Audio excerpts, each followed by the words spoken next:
হাজোৰ বৰ্ণি গাঁৱৰ ফকীৰ ছুপাৰ নুৰ জাফাৰ আলী ওৰফে চিণ্টু নামৰ এগৰাকী যুৱক নিৰুদ্দেশ।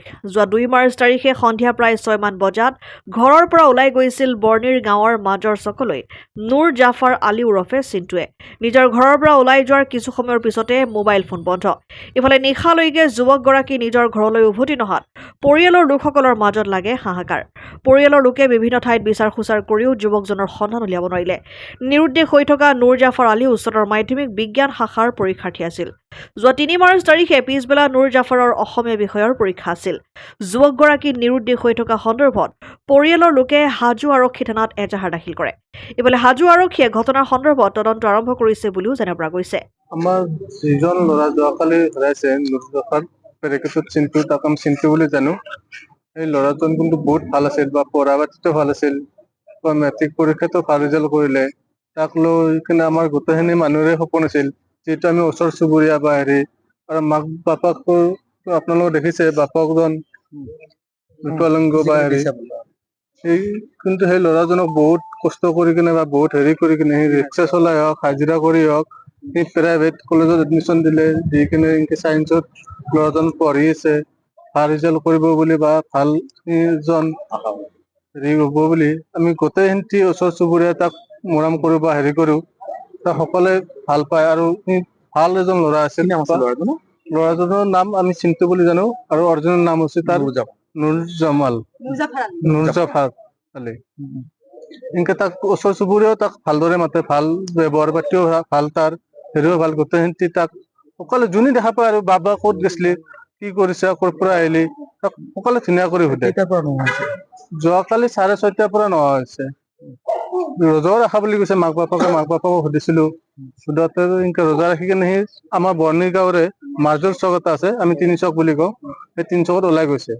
ওলাই যাই কিনে তাৰ লগৰ ল'ৰা এজনক লগ কৰিছে নে কি কৰিছে এইটো এনেকে আমি গম পোৱা নাই, যিহেতু আমি দেখা নাছিলো।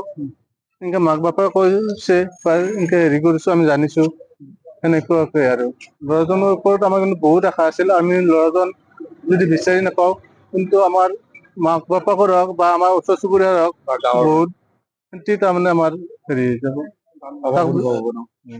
আৰু সেনেকুৱা ল'ৰা আমাৰ সেইখিনিত বৰ্তমান বহুত কমেই আছে। আৰু সেনেকুৱা ল'ৰা যদি আমাৰ মাজৰ পৰা হেৰাই যায়, আমাৰে নিজকে বহুত ক্ষতি হ'ব বুলি আমি ভাবো। পাইছো চৰকাৰী ল'ৰাটো মোৰ গধূলি 6:30 বজাৰ পৰা ঘৰত নোহোৱাইছে, নহ'লে 3 চকত আহিছে। 3 চকত আহোঁতে বিলাক আমাৰ খুৰীয়েকে ফোন মাৰিলে হা, ফোন মাৰোতে সি কৈছে কি খুৰী মই ক'ত ঘৰ আপোনালোকৰ ঘৰ? মোৰ ঘৰত হাজো বন্নিত। তাৰপিছত খুৰীয়েকে ফোন মাৰোতে ক'লা মই যাই আছো। গধূলি ক'ত গৈছিল? গধূলি আমাৰ এই মাজৰ চকত, বন্নিৰে মাজৰ চকত দিছিল, বন্নিৰ মাজৰ চকত আছে। খুৰীয়েকে যেতিয়া ফোন মাৰিলে যে খুৰী মই যাই আছো দে, সেনেকে ক'লে। একবাৰ খুৰীয়েকে বোলে আৰু ফোন মাৰছি, চুইচ অফ। আমি ভাত খাবৰ কাৰণে ফোন মাৰিলো, চুইচ অফ মোবাইলটো। চুইচ অফ আমি বহুত জাগা বিচাৰ বিচাৰি কৰিলো তাক, কিন্তু নাই। লগৰ ল'ৰাগিলাকক সুধিলো, নাই বুলি কৈছি।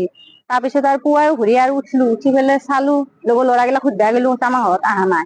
এটাই 8 নামৰ ল'ৰা, সি কৈছে কি গধূলি মই কথা পাতিছিলো, আমাৰ ঘৰৰ পৰা সি গুচি গৈছে, মই ঘৰত আছো। ঘৰৰ পৰা ওলাই গৈছিল যেতিয়া কিবা কৈ গৈছিল নে আপোনাক? আকৌ কৈ জানা কৈছে মই আহিছো দে, মাই সেনেকে কৈছে, পঢ়া মাই সেনেকে কৈছে। তাৰ কালি পৰীক্ষা আছে, ক'ত নাযাবি কৈছে। মই ফটকে আহিম দে, ফাইনেল পৰীক্ষা আজি পৰীক্ষা দিবা নাপালে কাৰণে এতিয়া থানাত সেইকাৰণে আছো।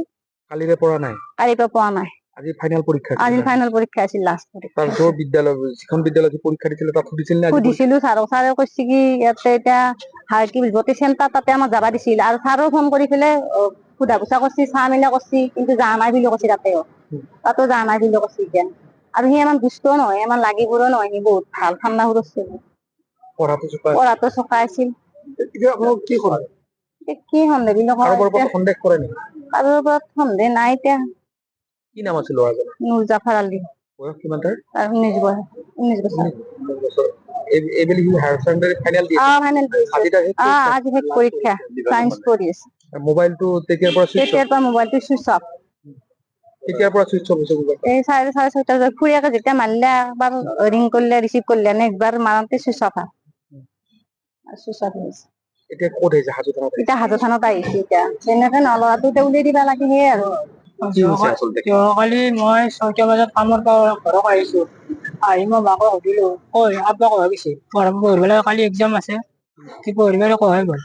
কৈছে কি চকত গেছি কি আগত ৰজা ৰাখছিল কিবা এটা খাবা গৈছি দে আৰু খাম বুলি কৈ গুচি গৈছে মই ক'লো কিয় ইমান দেৰি হ'ল কালি এক্সাম আছে পঢ়িবা আৰু কিয় ফুৰিব গ'ল মই এনেকৈ ক'লো তাৰপৰা মই ফোন কৰিলো মই ফোনত পোৱাই নাছিল চব মই ফোনতে চুইচ অফ তাৰপৰা মই ক'লো পঢ়াই গ'ল ল'ৰাটো তাৰপৰা মই বিচৰা কৰিলো মামাক ফোন কৰিলো চবকে ফোন কৰিলো আপুনি দেউতা হয় মই দেউতা হয় মোটামুটি মই 80% বিকলাংগ হৈ মই বহুত চেষ্টা কৰিছো বহুতো আশা আছিল আশাৰ ওপৰত সেই মোৰ বহুতো তাৰমানে মই আশা কৰি আছিলো যাৰ এতিয়া এই ল'ৰাটো হেৰাই গৈছে মই তাৰে কাৰণে এতিয়া থানাটো হাজো থানাতো ল'ৰাটো বিচাৰি তাক লৈ বহুত বহুত আশা বহুত আশা আছিল ছাৰ মেট্ৰিকতে ৰিজাল্ট ভাল কৰিলে পঢ়াৰ কাৰণে বহুত হেঁপাহ আছিল স্কুলত যাব আবেলি কান্দে মই আজি স্কুল যাম গাঁৱৰো চবেই ভাল পাইছিলে চবেই ভাল পাইছে আজি বহুত মানুহ আহিছে তাৰ কাৰণে